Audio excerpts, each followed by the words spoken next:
Hey YouTube, it's Catalova. If you want more MotoAmerica content, check out the new and vastly improved MotoAmerica Live Plus app. It's the only place you can catch all the race action in one place all season long. Click the link in the description below. Let's take a look at how they'll line up to get there. Our pole sitter Hayden Gillum joined on that front row by Danilo Lewis and Jason Waters. And Ashton Yates, Isaiah Davis, and Richard Kerr. Going to row number 3, it's Benjamin Smith, Jason Uribe, and Augustin Sierra. Then Nolan Lampkin, Emmanuel Aguilar, and Travis Wyman. Go to row number 5, JC Camacho, Alex Arango, and Anthony Norton. And Dion Campbell, Bryce Prince, and Bobby Davies. Row number 7, Manuel Suguera, Steven Shakespeare, and Erwin Ramirez. 21 riders set to take the grid here in Stock 1000. Corner of your screen, those lights will go on. When they go out, revs are up. It is time to race. Race number 1, Stock 1000 in New Jersey Motorsports Park. Hayden Gillum wanted the good start, and it looks like he got it. Great start, but Danilo Lewis also with the great start is going to be able to lead them through turn 1. Jason Waters also taking advantage of that good qualifying, but look at Hayden. You can see he's already trying to make a move early on. Danilo Lewis with a really, really good start. Ashton Yates as well, up into 3rd. You can see Ashton, he's looking racy early, trying to find the path or way around Hayden. Hayden gets a good run out of 3. Makes the move into turn 4, and I think you'll see Ashton maybe try to go to the inside down into 5.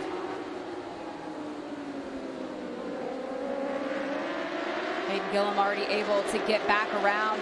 Danilo Lewis, Ashton Yates, Benjamin Smith there in the number 78. Those riders have seen the dry track this weekend. They're taking part also in the Superbike Cup, so they've been out there in some mixed conditions. If you're watching with us here on YouTube, this stream will continue. MotoAmerica Live Plus is back up and running. Thank you for your patience throughout the day. This is bonus all-day coverage here from New Jersey Motorsports Park. As Hayden Gillum is now starting to pull just a little bit of a gas. He doesn't have a ton of time to work with, but you can see him not waiting to take those chances.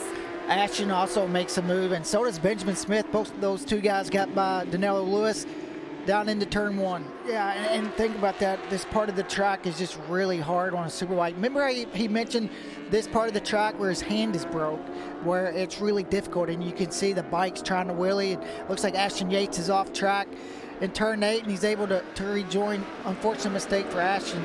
But you can see that was the part of the track where Hayden mentioned is really physical in that hand. See, there it is. It's wheeling through there. It looks like right before he shifts, the front wheel's coming up off the ground. And you could see him having to catch it there, and with that broken hand and being able to ride through the rain and not having to push as hard, it's been a little bit easier to get up into this, but Hayden Gillum certainly dealing with it. Jason Uribe looking to get himself slotted up into 2nd, making that move around Danilo Lewis. Push now as we get close to 3 laps to go. He's got to keep pushing. He can't just get 2nd, especially if Jason wins tomorrow. Watching the sectors, this first part of the track is where Jason is really good. You can see him closing the gap all the way through here, all the way up through 4, down into 5. The 2nd sector after here is kind of where they're pretty even. They're not losing a lot. Jason Uribe, though, right there now. He has closed that gap. Oh! A huge save for Hayden Gillum, but it's going to be enough for Jason Uribe to get around him. But that can separate your front brake pads. And luckily for Hayden, that wasn't the case. Hayden here, when he's just going to use all the track, and right when he gets on that curb, see the water. See the water spray off, and just enough to disrupt the bike. It's a huge save for Hayden. Huge save. Yeah, you can just see, watch the spray off the rear tire from the water. And just luckily he's able to save it, and luckily for Jason, he did not get into the back of Hayden. What effect do you think that had on his hand? You can see Hayden, he's kind of regrouped. He's regrouped now. He lost a little bit. Now he's going to get a little opportunity to follow Jason, maybe see where he's quicker and be able to make a move as this race winds down. 2 laps to go in this 14-lap race, and for the first time in the last several laps, Hayden Gillum was quicker that time around than Jason Uribe, as he's now sitting, watching and waiting for his opportunity. And who plays it better? Hayden's in a tough spot. You want to try to make a move, but there's not a lot of places. As you go through this chicane, it's difficult to make a pass through 3A, B, and C. We've seen him make moves early on in the race out of turn 3. Gets a good run, maybe up out of this rise. This is a tough pass to make it. See Jason move over to the right. The next best passing place inside turn 5.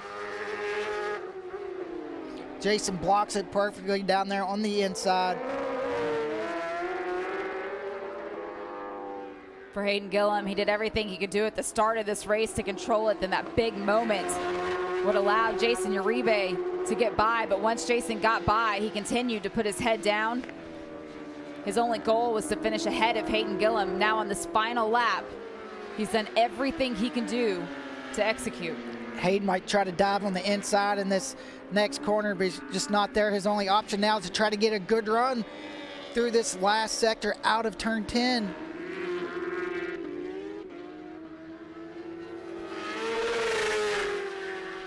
Inside last corner. Hayden Gillum gets around. Can he hold on to it? Coming to the line for Hayden Gillum, taking the race win.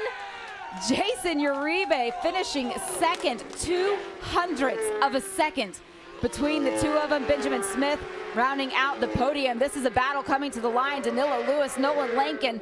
Danilo Lewis able to finish in fourth. Nolan there in fifth.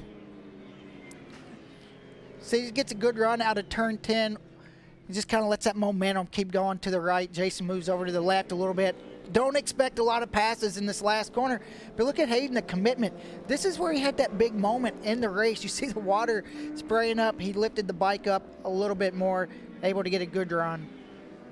A phenomenal photo finish for Hayden Gillum. You look at his team celebrating right there at the end of this race. Hayden Gillum proving he was not willing to give up. It's going to come down to tomorrow, but he'll have a 12-point spread going in to the final Stock 1000 race of the season. What about Hayden, though? Just full commitment out of that last corner after that moment he had.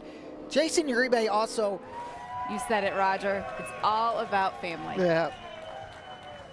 These are going to be those moments and cherish and look back, those pictures, and it's going to be a really cool memory. Even with the issues with the hands, he's not letting go of either one of those. Great. Take a look at the full results. Mentioned there were a couple of retirements there during that race. Benjamin Smith there in third, but Danilo Lewis and Nolan Lampkin, that was another great battle. Great battle. Hayden Gillum now with a 12-point lead over Jason Uribe sitting in second. Yeah, that last lap there was a 10-point swing. He would have went in 2 and now 12, and he gets to relax a little bit tomorrow. He doesn't have to take a chance to win.